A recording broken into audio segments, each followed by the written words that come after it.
vamos separar. Conteúdo mistura, tá? Então, dando seguimento à nossa aula, hoje nós vamos falar de atos processuais, ok? Vamos falar, então, de atos processuais. O que são esses atos processuais? Como que eles ocorrem, ok? Como que eles funcionam aqui na Justiça do Trabalho? Beleza? Então, na Justiça do Trabalho, meninos, os atos processuais são essas ações que nós praticamos ao longo do processo. Essas ações que são praticadas, ações no sentido de movimentação, despacho, andamento, citação, ok? Eles vão ocorrer tudo aquilo que acontece ao longo do processo. Pode ser feito pelo juiz, pode ser feito pelas partes, pode ser feito pelos auxiliares. Em regra, os nossos atos processuais são públicos, tá bom? Então, em regra, os nossos atos processuais vão ser sempre públicos. Mas eu posso ter alguma situação em que esses atos processuais podem ser privados.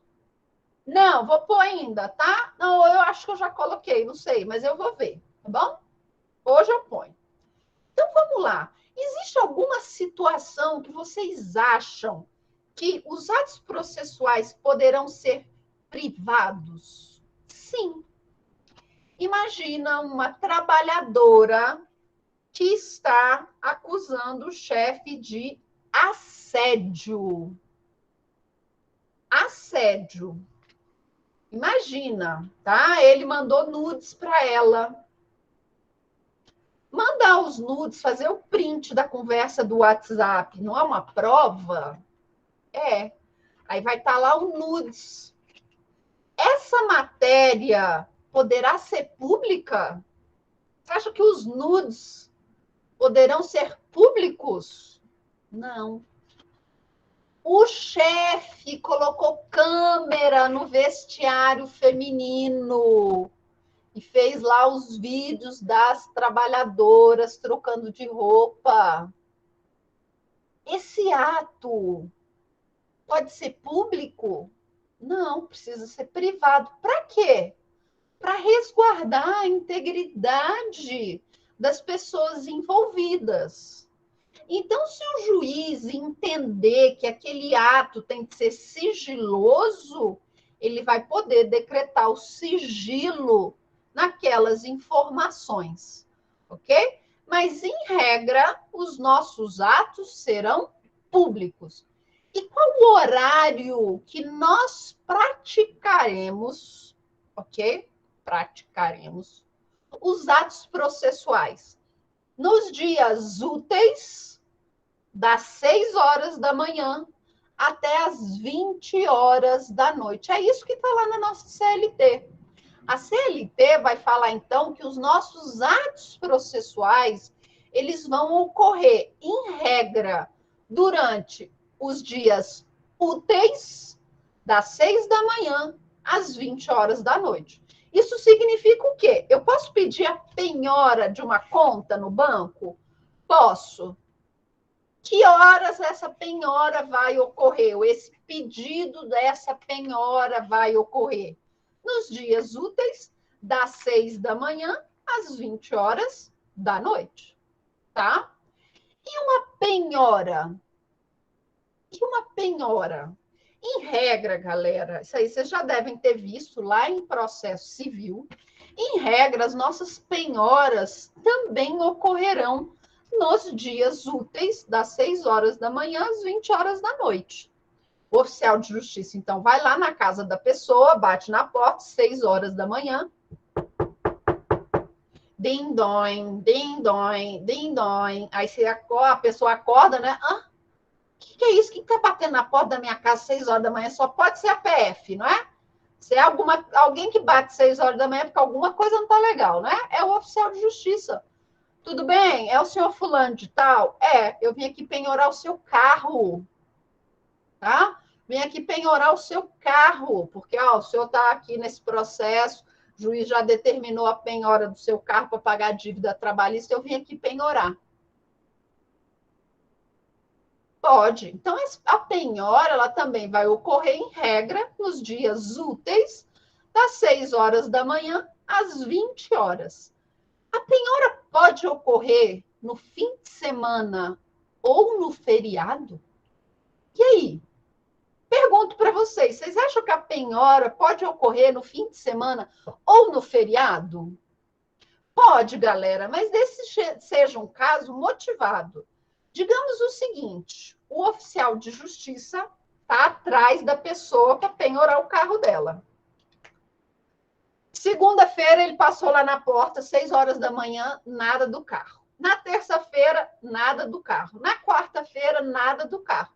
Na quinta-feira, nada do carro. Na sexta-feira, nada do carro. Mas ele descobriu que aquela pessoa, no sábado, vai com aquele carro em determinado lugar. Ele pode pedir para penhorar o carro no fim de semana? Pode, tá bom? Então, a penhora pode ocorrer excepcionalmente aos fins de semana. Não é porque é fim de semana, é feriado, férias forenses, que o oficial de justiça não vai trabalhar, tá bom? Ele não vai trabalhar. Se ele tiver de penhorar e ele conseguir penhorar no fim de semana, ele vai pedir autorização para isso, tá bom? Então, a penhora, ela também vai ocorrer nos fins de semana, mas de caráter excepcional. Com o processo eletrônico, os atos processuais, eles vão ocorrer até as 23 horas. Aqui eu tenho que corrigir, porque não é 24 horas, é 23 horas, 59 minutos e 59 segundos do último dia do prazo, tá? Então, quando o reloginho estiver lá batendo 23 horas, 59 minutos, 59 segundos, você ainda está dentro do prazo.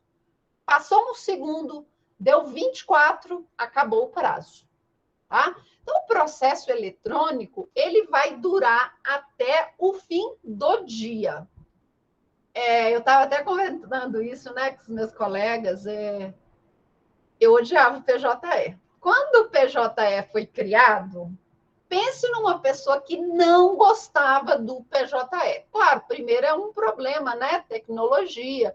Eu não sou uma pessoa que nasceu já na era dos computadores. Eu fui ter computador, já era grande, celular, então.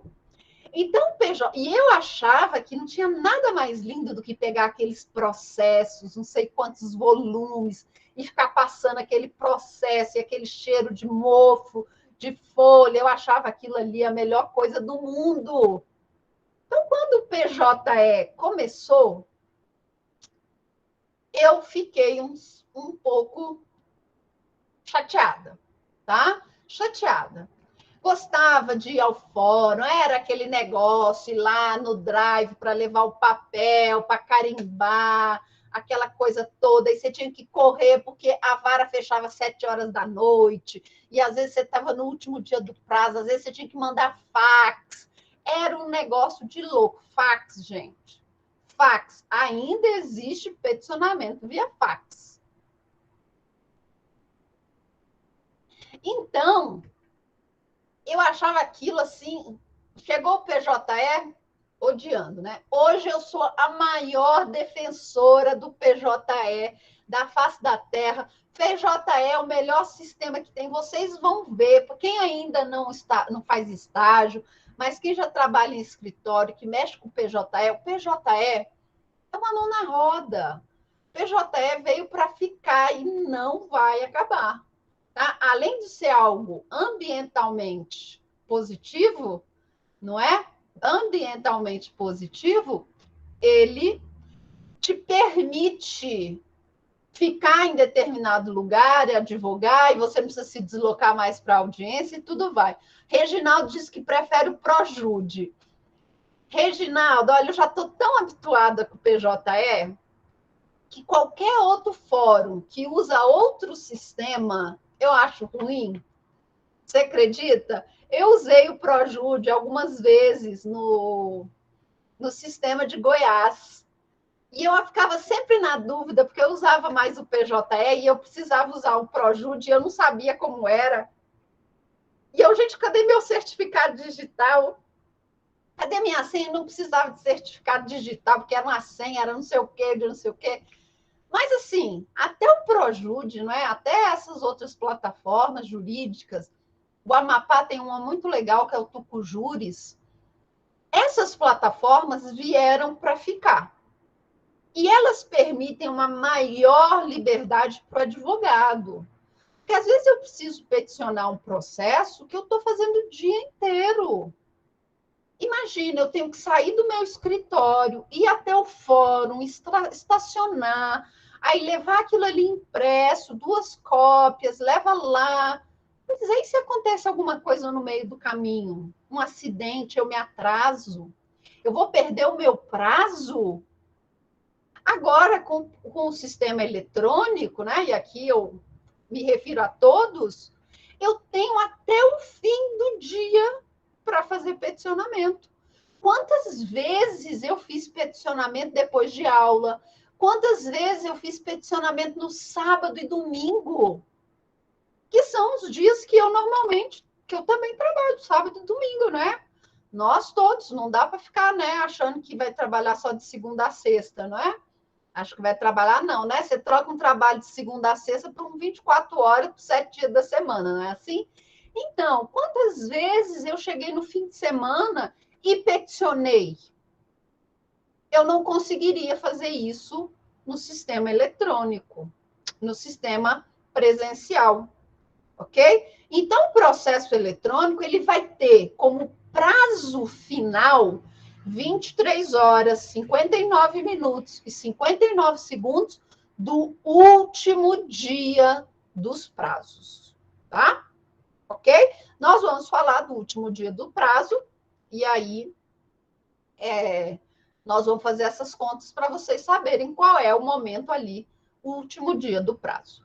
Como que se dá, gente, a comunicação dos atos processuais?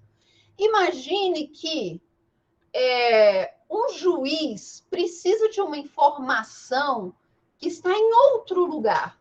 Ou imagina que o juiz precisa de uma informação minha, ou precisa que eu me manifeste no processo. A comunicação dos atos processuais, ela vai se dar de 2 formas. Quando eu tenho comunicação entre os juízos e quando eu tenho outras comunicações que não envolvem juízos. Então, a comunicação entre juízos vai ser sempre feita por meio das cartas, ok? A primeira carta é a carta de ordem. Tem um ditado que nem todo mundo gosta, mas é um ditado muito importante que diz o seguinte: manda quem pode, obedece quem tem juízo. Imagine que tem um processo tramitando lá no TST. Conseguiram imaginar um processo tramitando lá no TST? Tá lá. E o ministro do TST, ele está precisando de uma informação que está lá na vara do trabalho de Lusiânia. Quem manda? Quem está hierarquicamente superior? O ministro do TST, você acha que ele manda? E o juiz obedece? É assim, não é? O ministro do TST ele não está num grau superior, hierarquicamente superior. Então, o ministro do TST, quando ele precisa de uma informação que está em uma das varas do trabalho, em um dos TRTs, ele vai mandar uma carta de ordem. Ele vai falar, quero informações sobre tal coisa. O que o juiz lá da vara do trabalho, ou o que o desembargador vai fazer? Vai cumprir. Tá bom? Agora imagine o seguinte, não. O juiz lá de Lusiânia, ele está precisando citar uma pessoa. E essa pessoa está morando lá em Imperatriz, no Maranhão. Como que vai se dar essa conversa, esse pedido de citação do juiz aqui de Lusiânia com o juiz lá de Imperatriz, no Maranhão, por meio da carta precatória? Não. Olha só. A situação agora é o seguinte. O juiz de Lusiânia, ele está precisando citar alguém que está nos Estados Unidos, em outro país. Como que ele vai fazer essa citação de alguém que está em outro país? Por meio da carta rogatória. Então, a carta rogatória é a conversa entre juízes de países diferentes. Então, eu preciso citar alguém lá nos Estados Unidos. O que eu faço? Mando uma carta rogatória. Vocês vão ver lá em Direito Internacional que carta rogatória é uma das formas de cooperação jurídica internacional, mas tem uma regra, ok?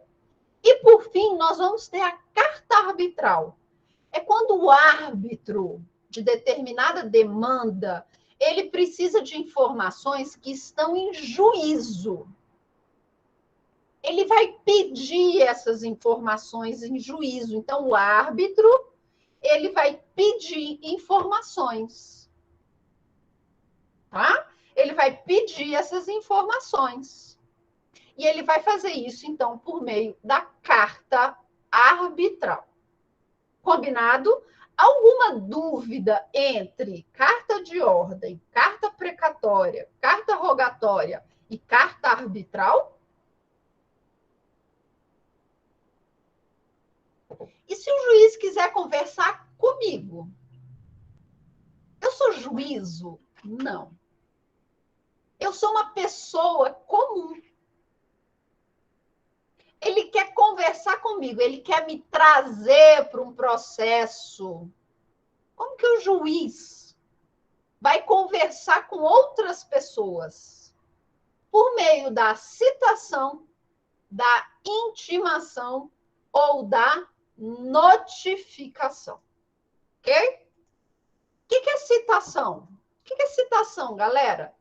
Aqui travou na carta precatória, então vamos voltar lá.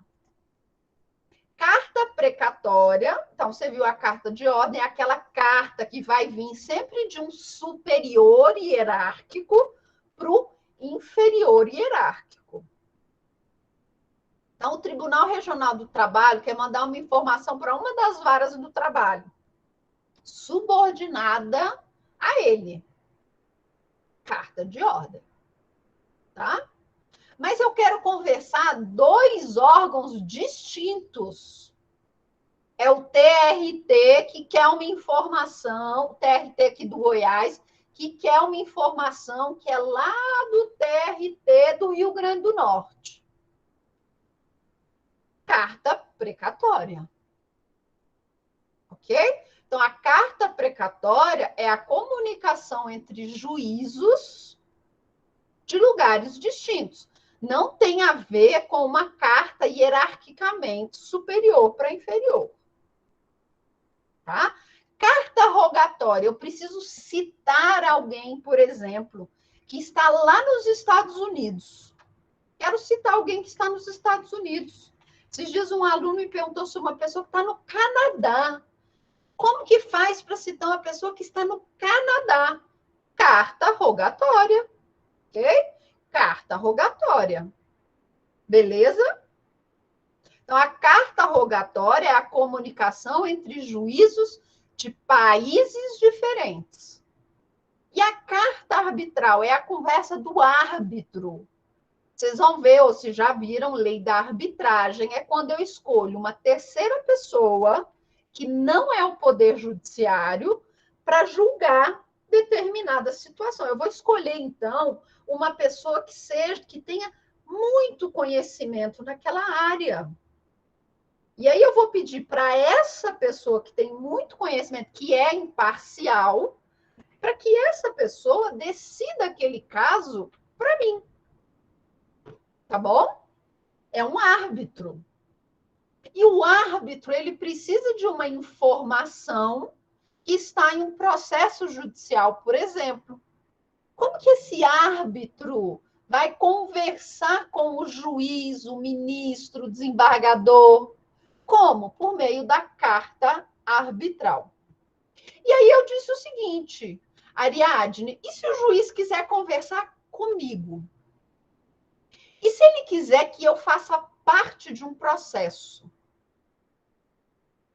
Como que ele vai fazer essa comunicação comigo? Eu não sou juízo. Ele vai fazer essa comunicação por meio da citação, da intimação ou da notificação. Ok? E aí eu pergunto, o que é citação, gente? O que é citação? Essa daí vocês devem ter visto em todos os lugares. Todo professor fala isso. O que é citação? Essa é a pergunta clássica, não é? Essa é a pergunta clássica. Eu vou perguntar na prova, o que é citação? E aí, vocês vão ter que me responder. O que é citação? Citação é quando eu quero trazer alguém, seja pessoa física ou jurídica, para relação processual. Tá? Então, a citação é quando eu quero trazer alguém para a relação processual, e ela vai ocorrer em 2 momentos no processo. No início do processo, quando eu vou informar para a parte ré que existe um processo contra ela, eu faço a citação, e lá na fase de execução, quando eu começo o processo já na fase de execução, eu quero avisar para aquela pessoa que existe uma execução contra ela. Tá? Ok? Então, a citação é trazer alguém para a relação processual. E ela vai ocorrer em 2 momentos: no início do processo e na fase de execução. Na Justiça do Trabalho, a regra é a citação postal. É isso mesmo, gente. Na Justiça do Trabalho, a regra é a citação postal. O que é isso? É a cartinha, é o AR. Tá? Nossa, ninguém me manda carta, mas vai receber um AR desse aqui para ver se você quer. Você vai preferir um e-mail, não é? A regra, então, na Justiça do Trabalho, é a citação por carta. Eu vou mandar uma citação por carta. E muita atenção, a citação não é pessoal. Olha isso. O que é isso? Entendi nada. Agora o negócio ficou louco. Digamos que eu queira citar uma pessoa. Oi? Professora, há quem diga que no processo do trabalho não existe a citação, e sim todas as comunicações são notificações. Não, É mas isso? olha só, não é que não existe citação. Lembra que eu disse para vocês que a Justiça do Trabalho, ela queria facilitar as pessoas a entrarem na justiça, a requererem seus direitos? Lá em 1940, todo mundo sabia ler, escrever? Não. Então, para facilitar o entendimento daquelas pessoas mais leigas que precisassem usar a Justiça do Trabalho, a CLT trouxe só o termo notificação. Mas não é que não existe citação, tá? A CLT que vai usar o termo notificação. Eu estou aqui pensando e aí tentando abstrair o sentido etimológico da palavra. Porque, veja só, aqui a citação ela precisa que você assine, ou não. E a notificação que você tem a notícia. Você é notificado e que não precisa assinar. Não tem nada a ver essa minha Nada a ver. abstração? Nada a ver. Ok. Tá bom? Porque olha só, na Justiça do Trabalho, a citação, ela não precisa ser pessoal. Vou te dar um exemplo. Imagine que eu tenho uma empresa, e essa minha empresa fica no 16º andar de um prédio que tem 1000 salas de escritório. 1000 salas. Meu prédio, tá? Nesse prédio, eu tenho uma salinha lá no 18º andar.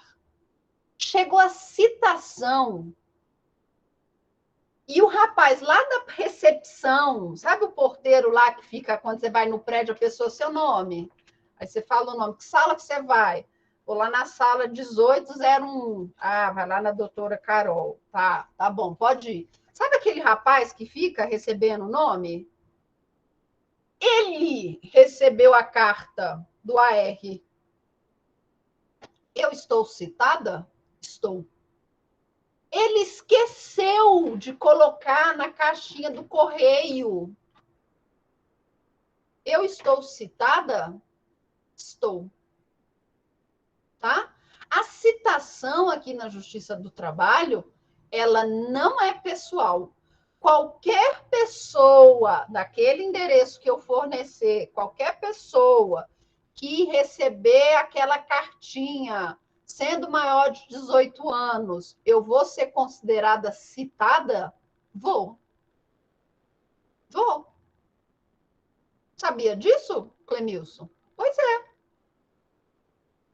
Então, embora na CLT nós não tenhamos o nome formal de citação, nós vamos ter só os termos notificações que surgiram para facilitar o entendimento do trabalhador. Aquilo ali é uma citação? É uma citação. Tá? É uma citação. O efeito jurídico que eu estou causando não é trazer alguém para a relação processual? Isso é citação. Tá? Aqui na Justiça do Trabalho, qualquer pessoa maior de 18 anos capaz, no endereço que eu informei, recebeu o documento? Recebeu, eu estou citada. Professora, a citação chegou lá na casa do fulano, quem recebeu foi a secretária do lar. Não avisou para o patrão, ele está citado? Está citado. Quem recebeu foi o porteiro lá da empresa.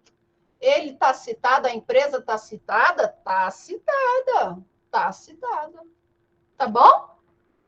Então, a citação aqui na Justiça do Trabalho, ela não é pessoal. Eu vou citar pelo endereço. Tá? Eu vou citar pelo endereço. E lembrem da súmula 16 do TST. Olha o que vai falar a súmula 16 do TST. Eu enviei o AR, não enviei? A Justiça não enviou o AR? Enviou. Se dentro de 48 horas eu não receber dos Correios nenhuma informação, pressupõe que aquela pessoa foi citada. Tá bom? No processo do trabalho, a citação é feita, em regra, pelos Correios. Não há previsão expressa de citação por hora certa, embora a parcela da doutrina admita sua aplicação. Nós vamos falar aqui citação por hora certa no caso de oficial de justiça. Tá? Também no processo para outro, frustrada a citação postal, deve-se passar imediatamente para a citação por edital, caso o empregador não seja encontrado ou se recuse a receber a comunicação processual. Embora a CLT nada mencione, parece que nada impede também que se faça no processo do trabalho citação por hora certa. Sim, porque aí nós podemos aplicar subsidiariamente o processo civil.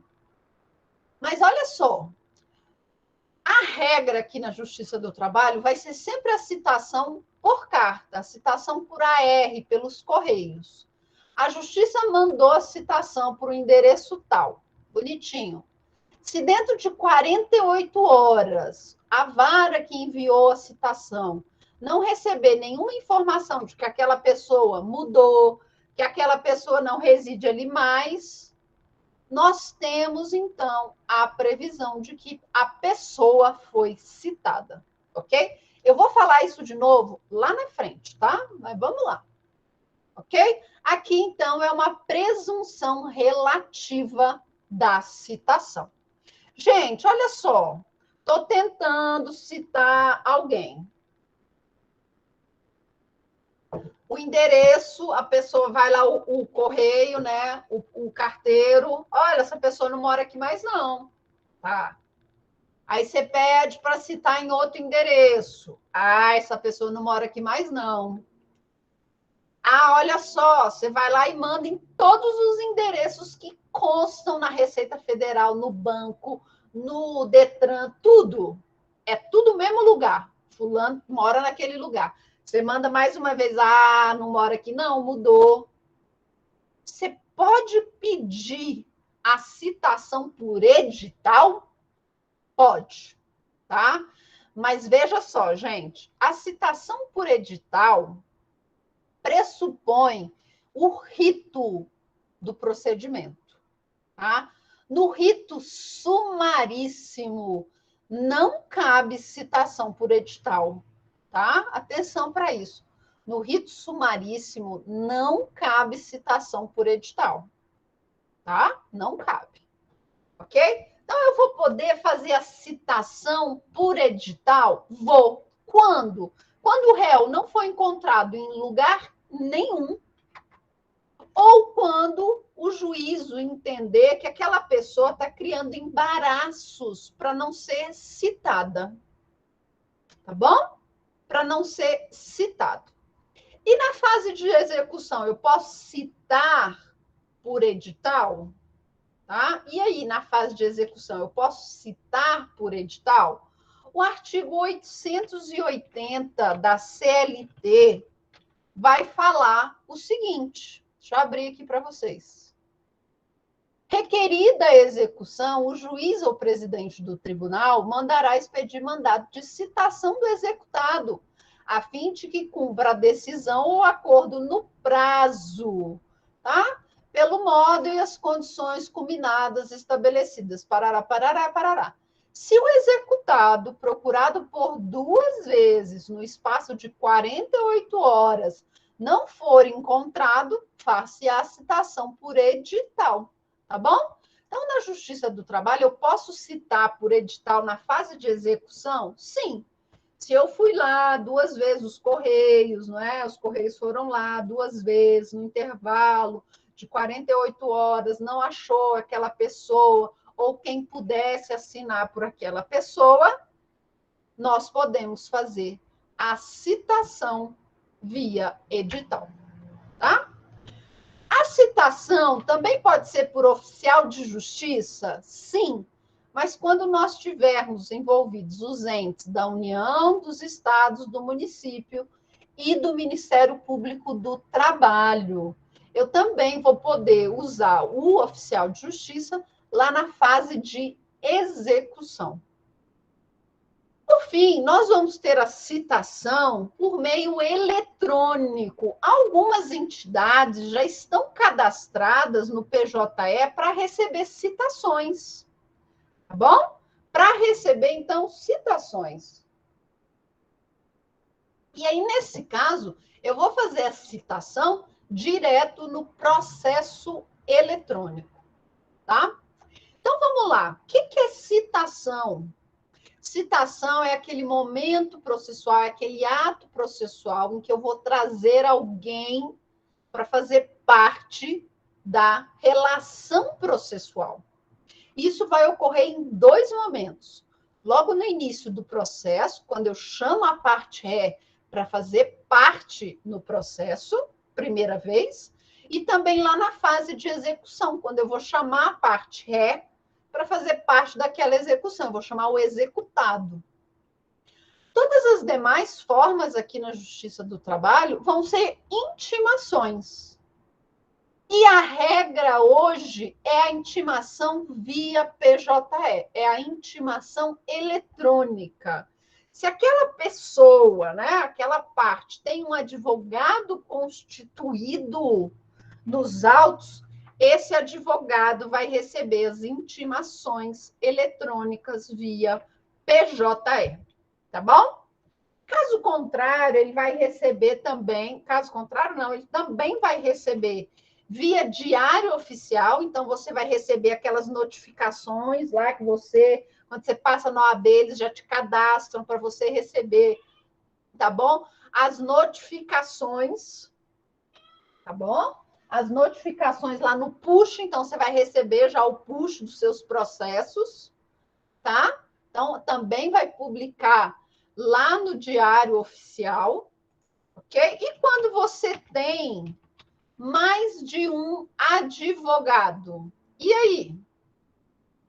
E quando você tem mais de um advogado, tá? Preste atenção, é o seguinte, eu já vi casos em que a parte contrária perdeu o processo por conta disso. Vamos lá, no meu escritório nós somos 3 advogados. Mas cada advogado cuida dos seus processos, não é assim? Mas a procuração está no nome dos 3 advogados? Está. Procuração está no nome dos 3 advogados. O processo vai citar qual advogado? Vai intimar qual advogado? Os 3? Não, gente. O processo, né, a vara, vai intimar quem? Aquele advogado que eu peço para ser notificado. Eu peço para ser intimado. Então, lá na parte de baixo dos meus processos, eu falo: requero que todas as publicações saiam no nome da advogada Caroline Lima Ferraz, OAB e tal, sob pena de nulidade. O que eu estou falando? Estou falando o seguinte para a vara do trabalho. Olha, quando você for publicar alguma coisa relacionada a este processo, embora aqui na procuração tenha 3 advogados, eu quero que você publique somente no meu nome. Por quê? Porque se você publicar em nome de outra pessoa, eu vou pedir a nulidade desse ato. Ok? E se eu não falo nada? Vocês já viram isso? E se eu não falo nada? A vara pode publicar as intimações no nome de qual advogado? Qualquer um. Qualquer um advogado que esteja na procuração. E olha só o que aconteceu num processo da Justiça Eleitoral que eu vi. Justiça do Eleitoral, os prazos, tudo 3 dias. Tudo assim, ó. O advogado não pediu para a publicação ser no nome dele, e aí a vara do trabalho publicou no nome do primeiro advogado, a vara eleitoral publicou no nome do primeiro advogado que estava lá na lista dos advogados do escritório, que tinha procuração. Ah, e ele perdeu o prazo do cliente dele. E era o cara que ganhou para prefeito. E ele perdeu o prazo. Por quê? Porque ele não pediu para a publicação sair no nome dele, saiu no nome de um outro advogado, o outro advogado não viu e não falou para ele. Ele perdeu o prazo e agora ele estava pedindo o quê? A nulidade de tudo, dizendo que não tinha sido publicado no nome dele. Mas ele não pediu. Tinha como a vara do trabalho, a vara eleitoral, adivinhar quem era o advogado da ação? Essas empresas muito grandes que contratam esses escritórios gigantescos, por exemplo, Latam, Azul, sempre pede para publicar no nome de um só advogado. Para quê? Para facilitar a distribuição dos processos. Ok? Então, sempre pede no nome de um advogado. Então, o que acontece aqui na Justiça do Trabalho? Tem o nome do advogado? Tem lá pedindo, requeiro que as publicações se dê no nome do advogado fulano de tal? Tem. Eu tenho que publicar em nome de quem? Daquele advogado. Se eu não falo, a vara do trabalho pode publicar em qualquer advogado da procuração? Pode. Professora, mas lá no escritório são 50 advogados e eu não coloquei para publicar no meu nome. Problema seu, tá bom? Problema seu. Você deveria ter se atentado para isso. Não se atentou para isso? Já era. Tá? Já era. Eu também posso ter aqui na Justiça do Trabalho a intimação postal ou por oficial de justiça, quando eu tiver pessoas advogando em causa própria, naquela ideia do jus postulante, em caso de revelia, Ministério Público, ok? E a testemunha? Como é que eu vou intimar a testemunha?